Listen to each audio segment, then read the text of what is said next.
Good afternoon, ladies and gentlemen. Happy to have you all tuned in to our first webinar in a series of weekly webinars for the month of May that are geared to help organizations learn from the best workplaces.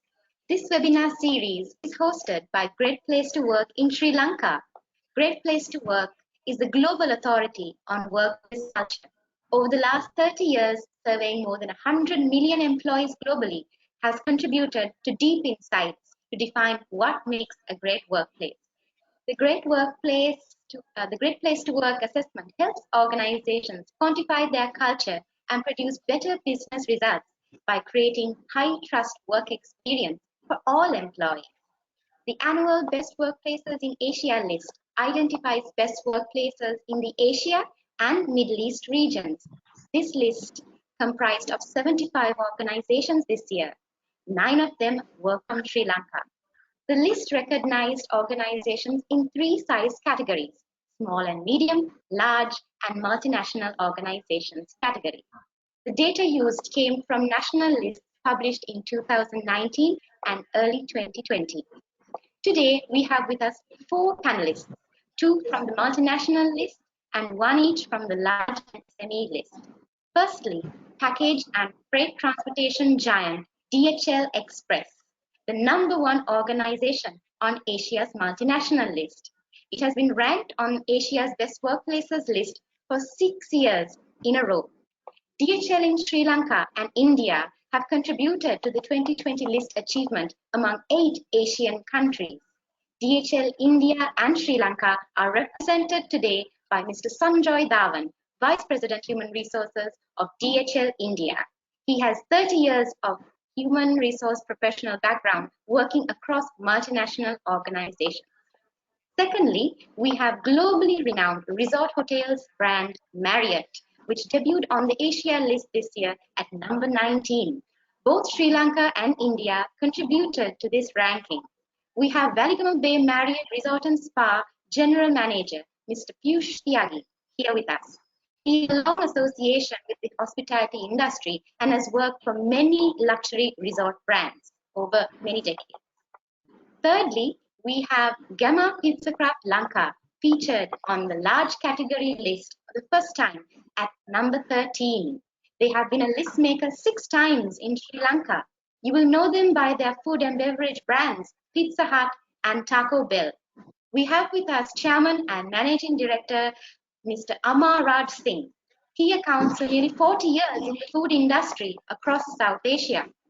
And last but certainly not least, we have Expat Corrugated Cartons, which was featured on the SME category on the Asia list.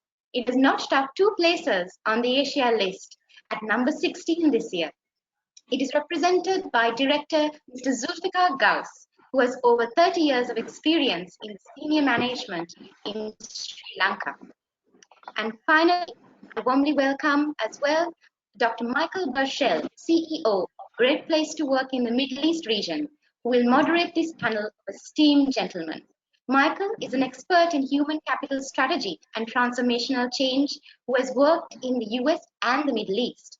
He has actually co-authored 2 books, No Excuses, How You Can Turn any workplace into a great one, and The Great Workplace, How to Build It, How to Keep It, and Why It Matters.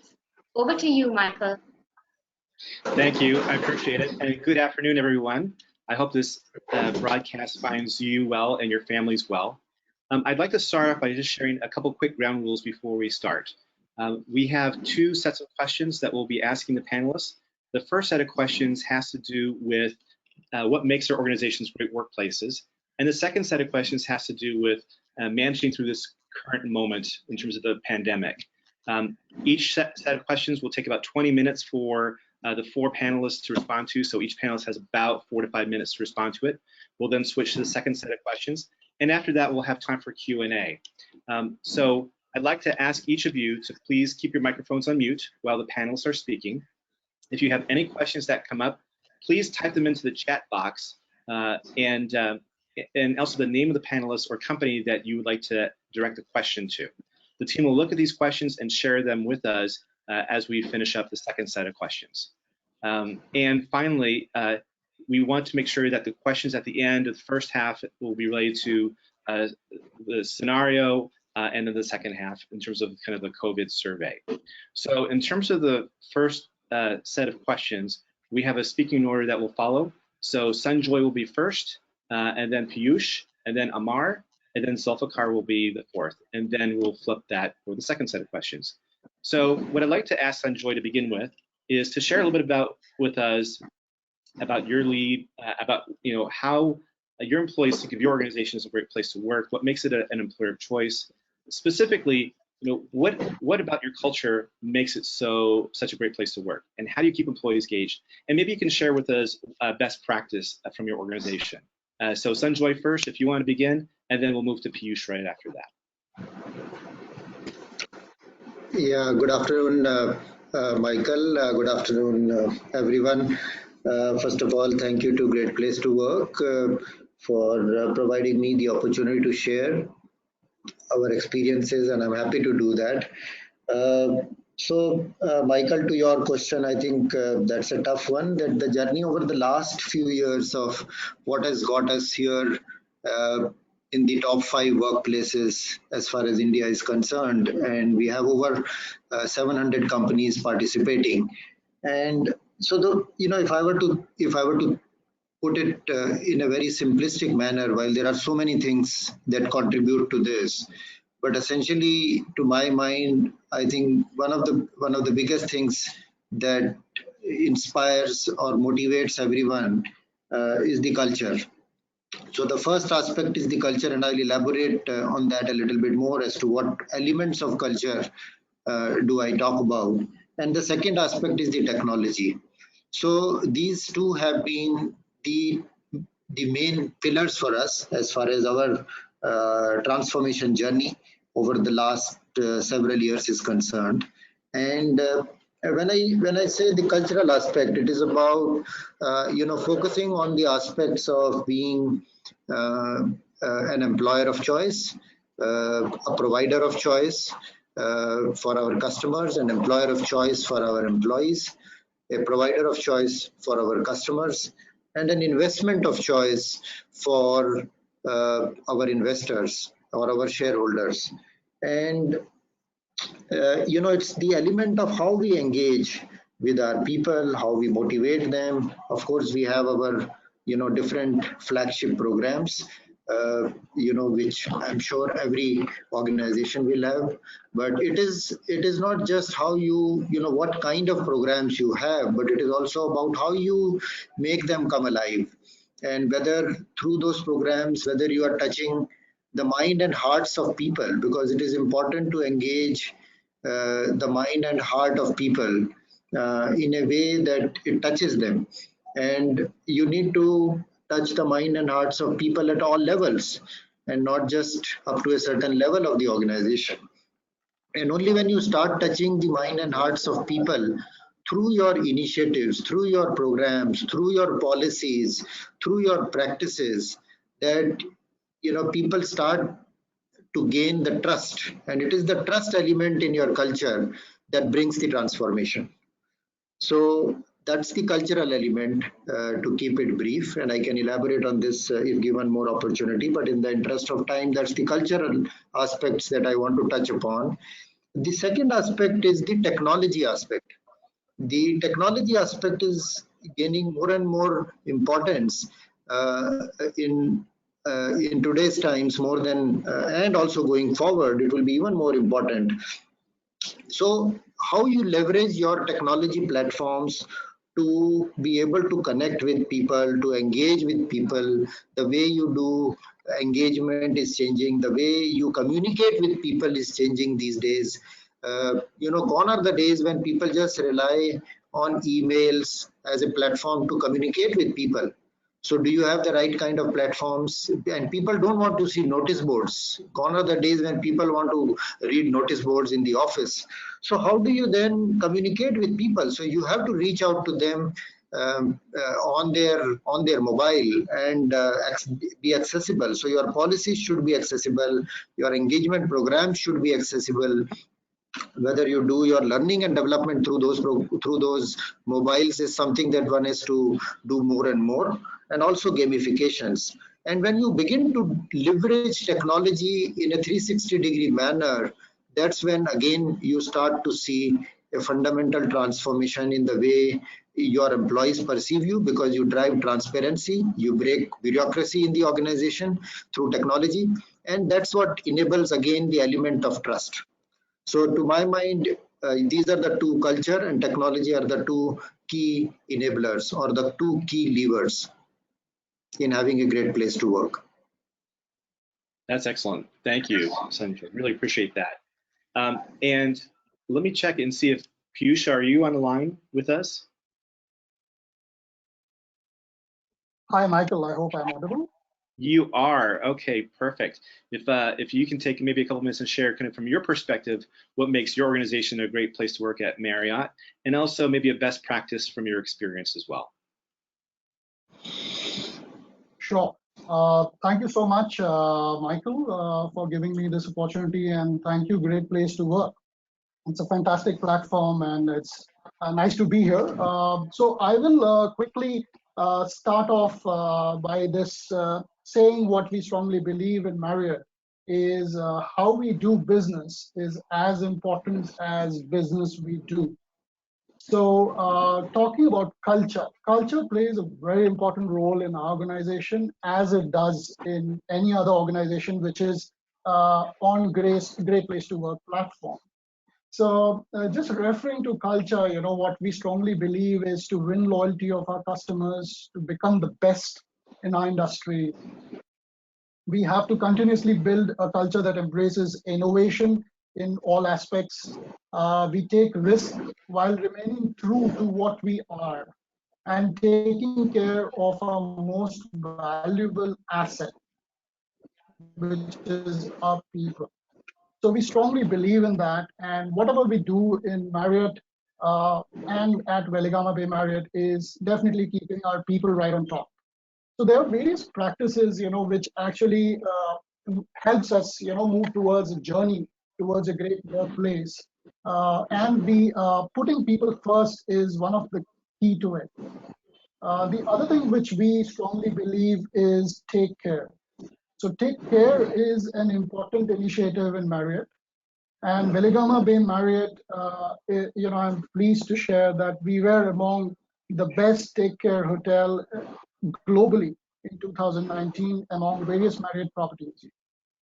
The various take care initiatives that we do at our property, which is like HR plays an important role here. So we conduct a lot of workshops, on mindfulness, on physical fitness, on psychology of our associates.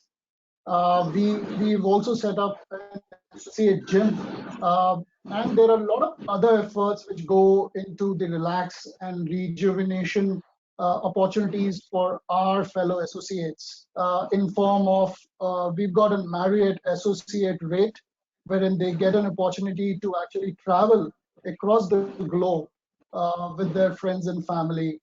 And we also offer some fantastic food and beverage discounts to our associates when they happen to dine in our restaurants and bars. The other thing which I would like to highlight here is we celebrate something called as Associate Appreciation Week, which actually is a week-long process wherein there are loads of activities, fun for the entire associates working in a hotel. Besides that, there are various other measures. What we continue to strive to is we keep doing, these are small things, but really go a long way in establishing a great culture. Is we keep doing associate kids parties, we keep offering free spa, we do grand party every quarter, we keep having a lot of team lunches. As a general manager of the hotel, I also have lunch with small groups on and off, so we keep that motivation level high. Other important thing which I would like to just bring it to the platform is as a general manager of the hotel, wherein I take charge of P&L for my hotel. 25% of GM activity is determined by what my associate think about me. So that's something which is very, very important over here. And talking about culture, I understand there are a lot of values which come into the picture. We've got a very strong value system in place, which is like putting people first, as I mentioned earlier, embrace change in whatever we do. We act with integrity and serve our world. So these are some important value systems which have been established not just in one hotel but across the chains. Us as leaders and also our associates to set up a culture which works around not just a business of making money but also a place where everybody loves to come to work and have a great time. That's really great. Thank you, Piyush. I mean, it really does talk about kind of your framing of it is really around all these different reinforcing systems and how they support this kind of great place to work culture that Marriott has created globally, but then your specific resort. That's from me, Michael. Absolutely. Yeah, that's exactly right. That's great.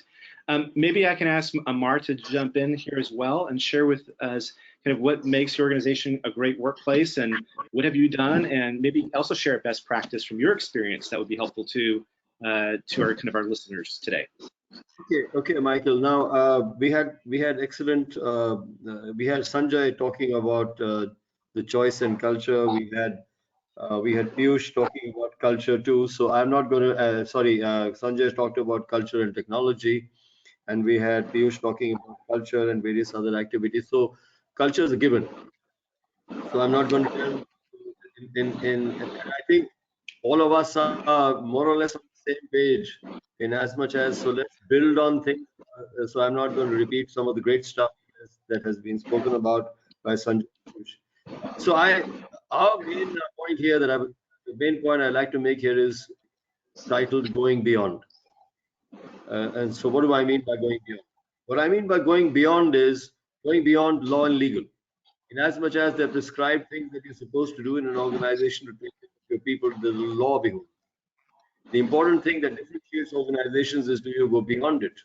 Are you just compliant or you go beyond it? So let's give you some few examples on how do you go beyond what is prescribed. You go beyond what is prescribed by doing, and something that Piyush mentioned was about 360 care of our employees. I want to particularly emphasize quickly. How do you handle 360-degree care? For example, we've got a thing called Gamma Lifeline, which is a contributory program where we all collect funds to make sure that we take care of things in ordinary life that can create a lot of stress and financial strain on people. The birth of a child, the death of somebody, the fact that one of your parents can go into hospital, the fact that you have a sister or a brother who's challenged and needs care. All these things are not covered by law. And when these things happen, they put such amount of financial strain on the employee that he gets into debt or he gets into a stress which affects his operation and work. Debt is not a major factor. If you think about Sri Lanka, 75 to 80% of our population is under debt. We have a very strong program to track debt. Are you under debt? Are you under stress for debt? Are you running out of your salary by the 20th of the month, which causes you to borrow money all the time? And therefore, you are basically on a scheme where you are living off the next month. It is issues like this where you have to go beyond the law to really get into the depths of what an employee is going through. And because we are probably following Chatham House rules, I can say this to you, that we also analyze the kind of medical bills that come through. What are the ailments that our employees are suffering from? Are they suffering from depression? Are they suffering from various kinds of diseases which we could help to elevate, or are we the cause of it, or can we help matters there? So it is important for us to investigate every aspect of an employee's life within the privacy that he needs, but to ensure that the 360-degree care goes beyond the law. The second point I want to quickly make is the thing between and commitment. One quick example. When we make our presentations to the board, when we make our presentations to our investors, which is the slide that comes first? The first slide is people. It's not the P&L. The P&L comes last. And I have seen these guys on their Blackberries or on their iPhones fidgeting around. This is not what really interests them. But what I've forced them to do is to say that, listen, this is where we are coming from as the operating management, and listen to what we are doing with people and what the people are doing with us before we get to your favorite part, which is the profit and loss account. So people on the front page, which both Sunjoy and Piyush mentioned, people first, we call it people on the front page. We practice it by actually putting them on the front page. Our first slides in all our presentations about our people, we measure the happiness index in the organization as to what is the happiness level of the organization. We broadcast that first. What is our disassociation rate, and various other issues about how we are celebrating our people and making them accomplish their dreams. And that is more important to us than the profit and loss account. So finally, the other point I want to make is about also tracking this commitment. Employees are pretty smart at understanding whether the organization is really committed or compliant. And we have to be careful in how we make sure that we are that. So we have a very unique feature called an HR review. Every store is visited by a qualified person who actually assesses what are the employee facilities, what is the taste of the food, what are the status of the locker rooms, is everything clean, is everything hygienic, are they taken care of, and reports back to say, and we have a very strong program of ensuring that our employees' daily livelihood and lives in the store are something that they celebrate. So as I said, going beyond law, going beyond process, and going and showing commitment, and also finally going beyond happiness and making it meaningful. We don't have an event management company. Everything is within the talents of our people to make sure that our events, from the decorations to the food and everything else, is done by our own people. So it's these things, as I said, I label it going beyond.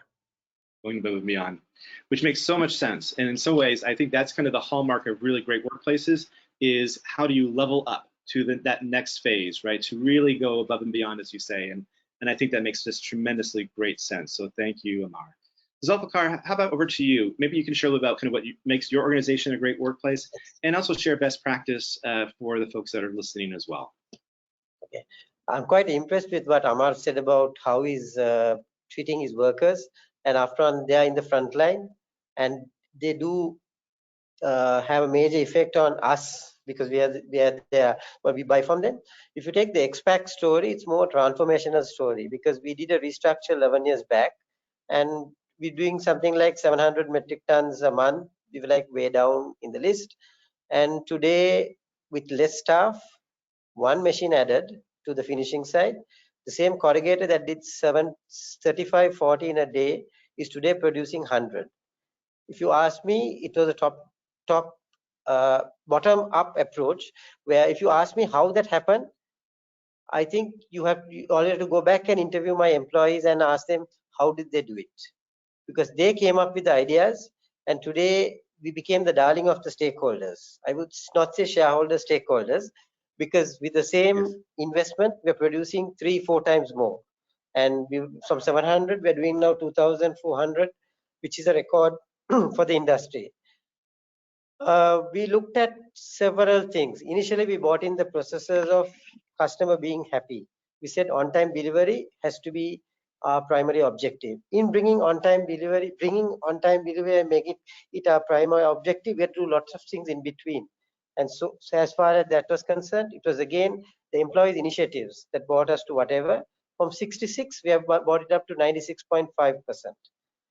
Therefore, what happened is the customers started liking us and giving us more orders. The customers who did 30% with us increased it to 70%. The order quality improved, and therefore the quality of life amongst our employees also improved drastically, I would say. We had to buy a land adjoining our factory just to park their vehicles recently, because all of them started buying maybe three-wheelers, motorcycles, and some bought cars, which was a great happiness to us.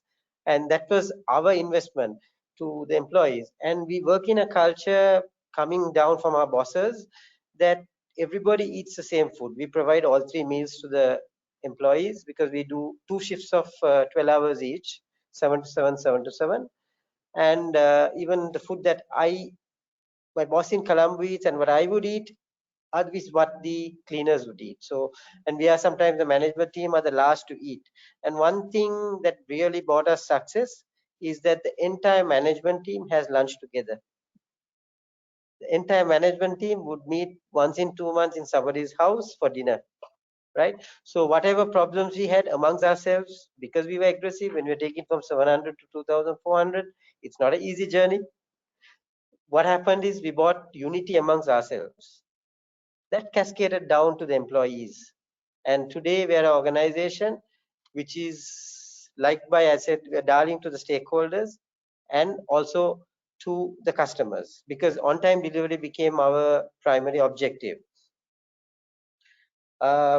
We bought in some practices which actually brought us lots of, shall I say, recognition in the market. Let it be a quality controller from a customer perspective, because we have very few visitors. I mean, once you get your order, they come and visit us, it's all done. You know, it just continuous orders thereafter. Let it be a quality controller or let it be the managing director of the organization. They're given the same treatment. One of us would go down, meet them at the gate, and bring them up to the factory, to the boardroom, right? So that sort of thing brought in the sort of responsive from the employees, and everybody thought, okay, if these are the good practices which the management are doing, yes, this is the organization that they should work for. At present, our employee turnover ratio is at about 5%, and 99% comes from the workers side, because I mean, we are an industry that if we do 100 tons a day, an employee during a shift would handle 50 metric tons, and that's not an easy weight for anybody to handle. And I consider ourselves as heavy industry, even though we do corrugated carton, which is paper. In that environment, what we wanted is the belongingness and their commitment. So we are bound to have employee, shall I say, leaving us on and off, and the younger generation are the biggest culprits. The older folks have stuck on, and most of our employees, I know Amar is laughing. The most of our employees at present who have served us for more than 5 years have stuck on for 15 and 20 years.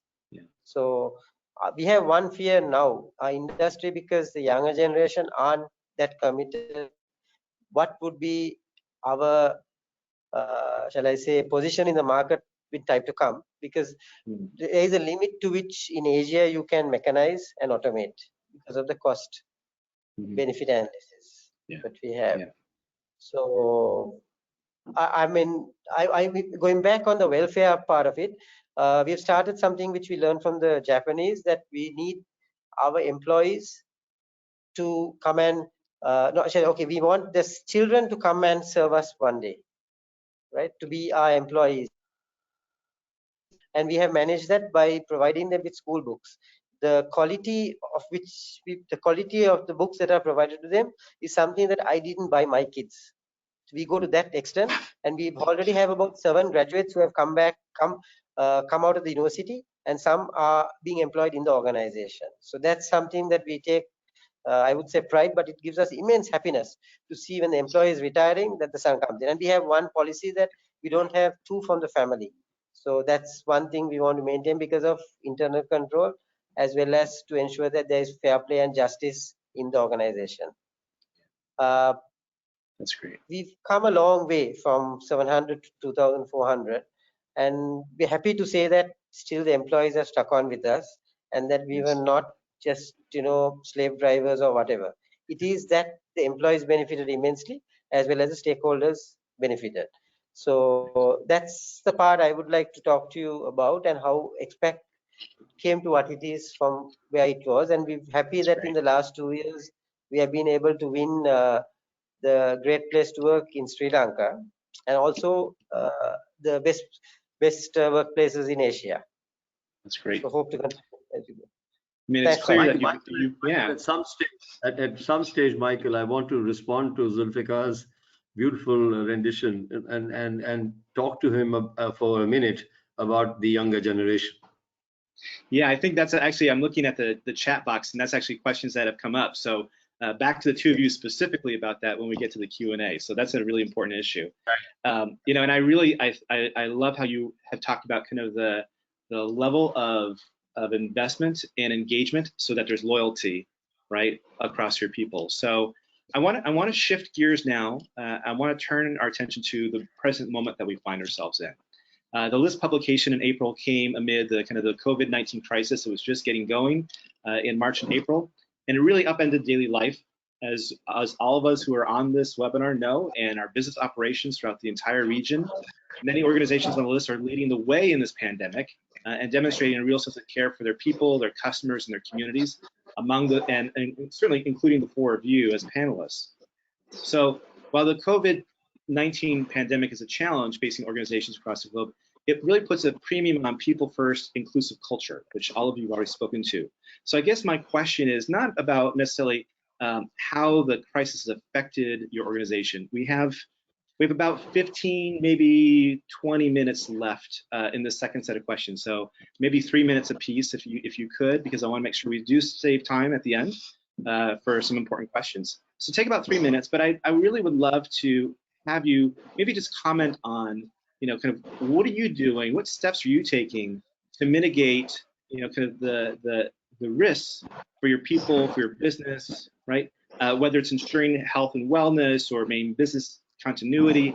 Like, what advice would you give our listeners, our participants, around how you're managing your risk and what has been successful? So Zulficar, I'm actually going to start with you since you were last. And if you could just take a minute or two and just kind of talk about, like, what are you doing at this moment to address this pandemic, and how are you leading through it? We were one organization that the government wanted to be termed as essential service, corrugated boxes, and employees was our number one priority. So we contacted the government PHI, the public health inspector, and ensured that he guides us through. And we had about, out of say 300 employees, we had about 50 coming to work. All of them came on their own accord, and they were more than happy to be of service to us. So in that whole process, we didn't look at job descriptions. We looked at what has to be done to ensure that we have customer satisfaction whilst ensuring our safety. So, I mean, we took an approach, okay, we need to incentivize these employees during this period. And we also looked at one instance, it's a difficult period for the employees to come and work.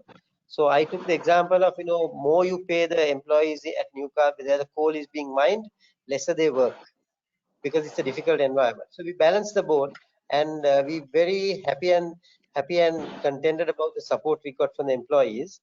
And we hope to progress, we hope to go on as it is. And from tomorrow, we'll be working as, even though we are under curfew and lockdown, still we'll be working as an organization that would work as a normal organization. So that's the sort of luck we had, or shall I say the foundation we laid many years ago is paying rich dividend today. That's excellent. Amar, what are you doing in terms of kind of managing this COVID-19 crisis?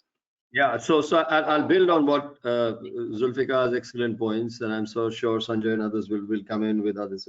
So three basic points of approach. One is well-being, the other is emotional, and the third is purpose. On well-being, we realize quickly that an employee does not come to work alone. He's got a family, and that family is very concerned about his health and about his safety. So we developed a video where we showed to the family what safety measures we are taking at the store level, so that the family is reassured that where our loved ones are going, they're taken care of. And we sent that video to every employee's home, show them that we are going to take care of your people and we're going to take care of your loved ones. That helped a lot. Now, on emotional side, we started a helpline straight away, and we cut across all echelons. We set up several WhatsApp groups where any employee could get in touch with people to ask them questions about what the situation was, what the threats were, and how he was expected to cope with it. And also to buttress their confidence, we came in with certain measures like every evening we tied up with the big supermarkets, and we would place orders for daily rations, and we keep them in the store so that these employees could take it back home because they had no time to go out shopping within the curfew hours. So we made sure that they had enough to take home with them. I talked about helpline, and also we simplified the processes. The echelons of the organizations were completely demolished. You could get in touch with anybody anywhere to ask anything of anyone. Now I come to the final one, which is sense of purpose. Giving them a sense of purpose was that we first of all started to give them a feeling that they were fighting for the survival of the enterprise. This was a war, and therefore they were the soldiers, and they were the people who would make us win. So they got a sense of purpose. We also celebrated them. Anybody who came to the store to work got a badge which said hero, and so we made them heroes. So they were coming out to work, and therefore they were celebrated as people who came out during this war to fight. And we also made them part of the CSR program, whether we were giving food to the infectious diseases hospital or we were helping out the local schools, etc. We made part and parcel of the entire exercise. So they got a very strong sense of purpose. Say that here we are, we're actually helping the community in which we live. So I would say that we worked around, you know, the question of well-being, the emotion, and the sense of purpose as the three principal strategies that we used to overcome the COVID crisis. That's great. I love the video to the families. I think that's really terrific. That was celebrated. We're very proud to say that at least 3 of our practices have been celebrated worldwide in the Pizza Hut system as best practices around the world, and this was one of them. That's great. Thank you so much. So Piyush, if I can ask you maybe to add on to this, you know, what is 1 or 2 things that you're doing to kind of address the current moment?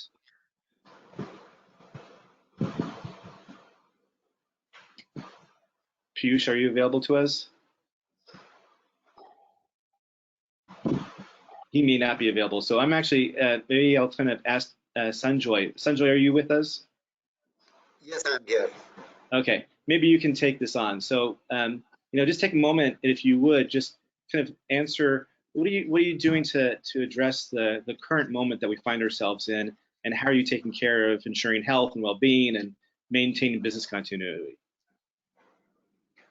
Yeah, so Michael, you know, a lot of things on similar grounds like Amar already talked about, but essentially, if I were to reflect back, that suddenly, you know, we went into the lockdown in India around the March, in the month of March, and it happened suddenly. And so all of a sudden, all of us are expected to operate from our homes, something that nobody is used to. And so therefore, you know, we had to do a lot of things. And so essentially, you know, our practices revolved around communicating a lot, I think, and that's been the focus, because when people can't see each other or they can't meet each other face to face, it's even more important that you communicate to them or reach out to them through alternate channels of communication. So we used technology quite a lot. We used our app quite a lot to engage with them. We also put together a guide for them, which is the work from home guide, which essentially, you know, enables employees to be able to how to set up a workstation at home, give them useful tips on, you know, what kind of techniques that they can use, etc. So these kind of things we did to enable our employees. And we have also continued with a lot of engagement programs. In fact, we have stepped up on our engagement programs, running contests with them through our app, using or leveraging the technology platform. You know, so these were some of the things that we did around communicating and engaging with them more. especially during the time when suddenly everybody went into the lockdown and there is a lot of uncertainty. Then one of the things that we did was that suddenly when we went into the lockdown in March, we made sure that we release salaries before time. So normally we release our salaries by the end of the month, but in the month of March we actually released our salaries 1 week prior to that. So for the month of March, we did that, and people appreciated that because they were expecting that maybe ATMs will run dry at the end of the month, and people will run to take out cash and things like that. And we got a lot of people wrote back to us. It's also important that we bring clarity to people on what's happening to them going forward on their salaries, on their increments. So we actually proactively wrote to them that, look, your bonus will happen on time. Your increment will happen on time and things like that. So it's important to kill the elements of uncertainty and anguish that gets built during such times, because that's one element that can really disengage people and cause anxiety and stress to a lot of people, apart from the external stress which is anyway bothering them, because constantly they are reading or they are listening, or when you open any news channel, no news channel is talking about anything else right now except for COVID. And that's the irony. It's like, it looks like as if the whole world is only talking about COVID. So it can be very stressful actually, and so therefore we are finding opportunities to engage with them more and think of innovative means of engaging and communicating with them and bringing clarity during these uncertain times. And yeah, I'll stop here. That's perfect. Thank you, Sunjoy. So I think at this point we have about 15 minutes, maybe just a little bit less, to kind of entertain some questions from our audience members. And I'm actually seeing a lot of really interesting questions from audience members. So so feel free to go ahead and chat those in, and we'll try and get to as many as we possibly can. Before we do that, I'm actually going to turn back to Amar. If you can raise the question, you were going to have a conversation with Zulficar about the issue of millennials and kind of younger generation. But before you do that, just two additional thoughts here, and that is for my panelist colleagues, if we can be brief and concise, of course, and then for both Piyush and Sunjoy, if you jump in and you want to jump into kind of answering this, Amar and Zulficar are kind of, we can see them, but we can't see you. So just announce who you are and that you want to kind of jump into the conversation as well. Okay, so Amar, over to you.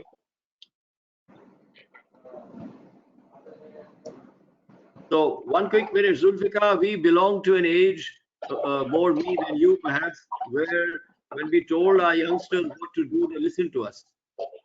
Whereas this new age is an age where they will not just listen to you because you've said so.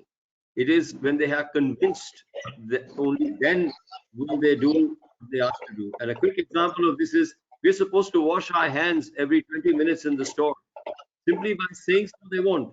So when we show them a bacterial map of the hand, which is 20 minutes old, then they realize how many bacteria there are in their hand. And then they say, wow, okay, now I understand I have to wash my hands. So, and the second part is about retaining. You mentioned a beautiful point about retaining them. The time has come for us to start looking at them as adding value. They're not going to stay with us for 2 years or 3 years. So we say to them, you join us, you're worth 100. You leave us, you're worth 175. Go forth, have a good time. This is your home, come back. But all we are doing is adding value to you while you're here. The old age of us asking for people to stay for a time and their son to join us is gone. I just want to say that these are two principal changes, the conversion to value and the conversion to conviction that is making us sell our wares to these youngsters. That's all I wanted to get. That's brilliant. Well said, well said. Fantastic. Yeah. My view, what I said was that human beings by nature are lazy. So the younger generation, fortunately or unfortunately, right, have got everything on their lap. So Absolutely. they didn't work as hard as us to come up the ladder. So that's the issue we are having. Because what they say is 40 metric tons, a little too much for me to live for the day.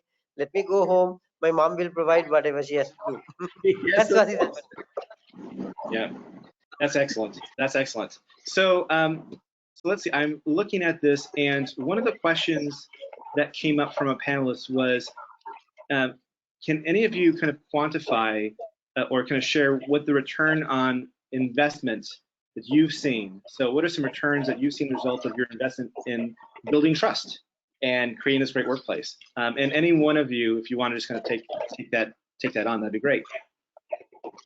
Hi, Michael. Piyush here. Am I audible? Hi, Piyush. Yeah, you are. Yes, you are. Glad to have you. Okay, great. Good to be back. Had some network issue. So, basically, when I was mentioning about the culture bit and I was talking about people first and take care as many of our initiatives. So what happens is when the organization is so aggressive, in terms of all these things, and all of a sudden there is a lockdown, and our industry, especially the luxury hotel segment is, it's very people to people, it's very service driven. So, and it's actually the associate who's right there at an entry level who actually makes a hell lot of difference to how he's motivated and how well he interacts with the end client. So we actually had to get into a system wherein we had to close the hotel temporarily. Like we are shut currently for the month of April and May. So we still had to keep the tempo rolling. We still had all our associates with us. We still had to ensure that we engage with them and ensure that they don't really get into a place wherein they feel that the world is fallen flat after the COVID. So HR played a very big role, so they've done a lot of online games, and I would like to actually thank my human resource team, which has really played a very, very big role, especially post-COVID. I get so excited when I still get to see so much happening on various WhatsApp group, and we've been not just able to engage our associates, but we've been able to engage their kids during this time. So HR has managed to they did a kids fancy dress kind of online session, and we could actually identify the winners, we could actually recognize them. So there was like small, and we never thought we could do a town hall or a digital platform. So we ended up doing a town hall wherein we had as much participation as we used to have before. So I mean, these are some great things which has happened, which I thought I should bring it to your notice. Great. Another question has come in, and this is for any speaker. So this is a tough question. So kudos to whichever panelist is able to answer this question, because I'm like, wow, okay, this is good though. So to any speaker, could you please share your experience about the way a company could handle the situation, such as salary reductions, benefits reductions, to safeguard the financial situation in the company due to this pandemic? So a lot of organizations are really suffering right now because of the economic challenges because of the pandemic. So, so any thoughts or advice or ideas about how to handle potential salary reductions or benefits reductions given this? What would you do, or how would you do it? To any of the speakers. Can I take a stab at this quickly? Please, Amar, go for it. Okay, the first thing is transparency. How transparent we have been in the past in terms of what our sales are, what our profitabilities are, what our economic realities are is very critical. If we need to have shared all our profit and loss accounts, all our statements of wealth with people to know where we are. Once we know where they are, the next part is to be very transparent in terms of who is taking how much of the cut. What are the percentages of cuts everybody is taking? We must see that if they are giving away something, others are also giving away, and everybody is together. Finally, the tone of this exercise has to be that we are a family. Here is the money that we have. It's like sitting together at 7 o'clock in the evening to say, boys and girls, here is 100 rupees. What are we going to do with this 100 rupees? Should we first pay for the education or the food, or what do we do? And also to see that we are actually exercising the cutbacks that are required to convince everyone that the sacrifice that they are making is going to a good cause in terms of preserving the organization. It's transparency which is at the core of convincing people the sacrifices that they make are actually material and meaningful. that is not there, it will lead to gossip and it will lead to dissatisfaction. That's excellent. I love that. So let's gather around the virtual table together and take a look at if we have this amount, then what, right? That's brilliant. There's another question that came in. Yeah. Can I add something more? Sure, Sunjoy, go for it. Completely, completely agree with Amar that transparency is the core of making such decisions. But we have seen that it is also important to analyze where your costs really lie, and one thing that we are very clear as an organization was that we'll come to our people the last. And when we analyze our costs and we look at the pyramid of our cost structure, and it will vary that the people cost is in our business is anywhere between only about 10 to 15% of the cost, but the 85% of the cost is lying somewhere else. Where is it lying? So it is important to analyze those aspects and look at each of those aspects and see what can be done about it in a more rational manner. The work from home is also brought in very, very interesting insights to us, wherein we, some of the functions, for example, customer service, for example, finance and accounts, which we never realized or we never imagined in the wildest of our dreams that they could work from home and do the complete accounting of the year end or take the customer calls sitting at home, is completely now a new realization. And therefore, it's a huge opportunity for the organizations to leverage on this and not only reduce employee stress involved in commuting, etc., but also release a lot of real estate which they may not require going forward. And that's a huge cost. And when you release real estate, you release a lot of associated costs along with it. So, I mean, if the values of the organization is intact, that yes, we need to during these tough times, the most crucial thing for employees is to keep their jobs. Because that's something that can cause maximum stress to them. So how is it that we as management can, during these tough times, protect their jobs?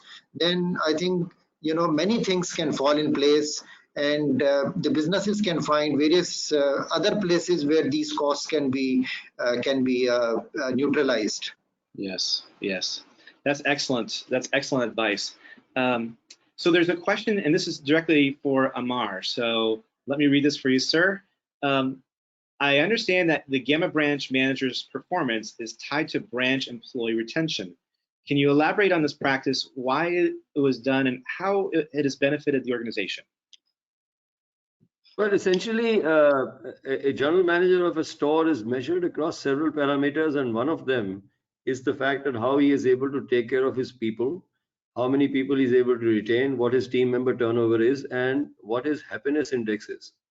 So every store has an anonymous happiness index. Every time an employee leaves in the evening, they press on an icon whether they're happy or not. And that is firewalled in the sense that no one can find out who said he was unhappy or happy.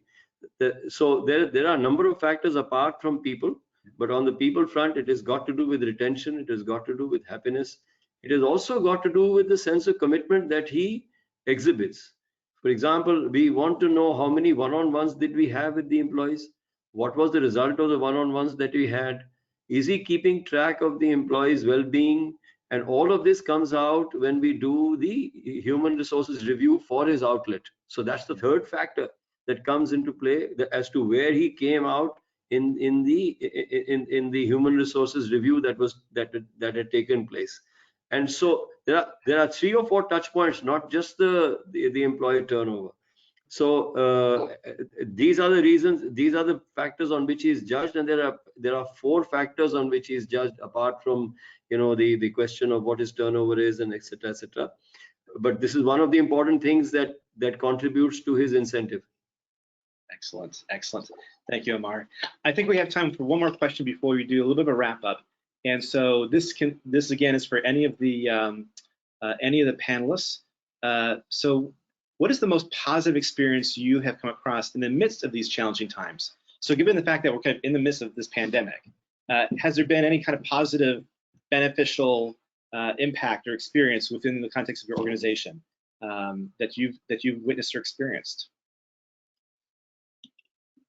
I think Sunjoy said it very well. If it was Sunjoy who spoke last about the fact that, and thank you for that thought, that it has taught us that there is a new way of doing business. That we can make do with much less. We can make do with much more efficient. We don't need the sprawling kind of expenditures that we were incurring, and that once we really are put under stress, there is a new way of doing business which is far more efficient. And so I think Sunjoy voiced it very well in his point. That's the only, I think it has taught us how to do business differently. Yeah. Zulficar, would you add anything to that? I agree with them because, as you said, today all of us want to be in the city, and real estate cost is not cheap over there. And come the related costs from security, the guy at the beginning to the last. So, and I love that approach. Look at what's the biggest chunk, address them, and leave the employees last. That's just fantastic thought. That was a beautiful point. We were over the last month in the group, we did not go through a salary cut, so we've got time till September. It's a do or die for us, and hopefully we will do it. Hopefully, God willing. Yes, exactly, and God willing. And Piyush or Sunjoy, any kind of additional closing thoughts or advice around this kind of experiences that you've had or what you've seen that has worked really well? Sunjoy. Yeah, I think some of the realizations also is that digitalization is only going to increase further. Before we went into lockdown, 70% of our customers used to pay us online, 30% you were paying offline. In just about 60 days, we moved to a scenario where 95% of our customers are paying us online, and only 5% are remaining, because of several constraints that they have. But they are also, thinking of how to start paying us online. Increasing realization that even very paper-oriented functions like accounting and finance can also happen digitally, sitting at home, is a good realization.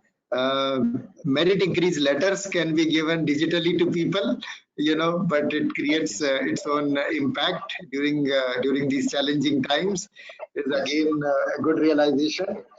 Including employee development. I think some of the new models that we tried of training and development during the last 60 days is here to stay, and that will help us to continue to keep the focus on learning and development, because we are preparing ourselves for a scenario where this thing is not going away in a hurry.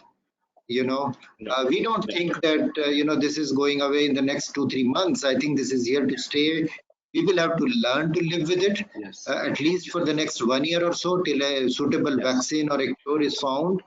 And we will have to change our habits and change the way we engage our people, change the way we interact with our people, change the way we communicate with our people. I think these are some very, very interesting revelations, and we have to learn to live with them for some time now.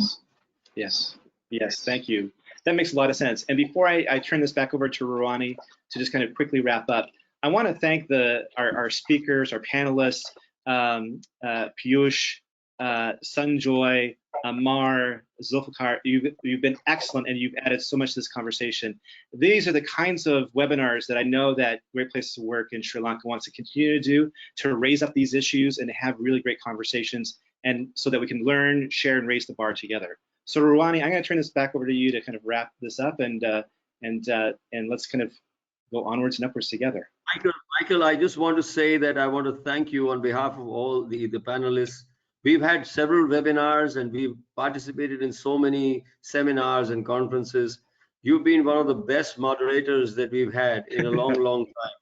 Your Thank time you. management, your ability to capture the key questions and the key concepts that the speakers were coming along with and speaking out was absolutely wonderful. And I think you energized the session really brilliantly. Thank you very much. It was a pleasure Shukran. interacting Thank with you. you and the panelists. Thank you. Thank you, Thank you, Michael. Amar. Thank you. Thank you, everybody. Rouhani. Yes, thank you, Michael. And as I think Amar has said it all on our behalf as well, it was great having you with us, Michael. It's been great having the 4 panelists with us. Thank you so much for spending your time on this Wednesday afternoon and helping us learn from you. It has been a great 1 hour, I think, time well spent. And if we can move on to our next slide, with just a snippet about next week's webinar, we have insights coming from the ITES industry, especially for the SME sector. So we look forward to seeing everybody here today, also next week. And the week after, we'll be also hearing from more of our best workplaces from our national lists. So we look forward to staying engaged with you and helping you learn from this great workplace network as well. Okay, wish you all a very good afternoon.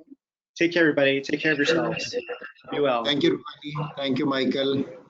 Thank you, Thank you, Amar. Michael. Thank you. Thanks, everyone. Great knowing you. God bless.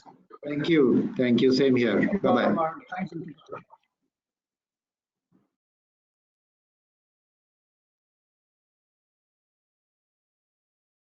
Alhamdulillah, Jazakallah. No hiccups. No, Alhamdulillah. No hiccup.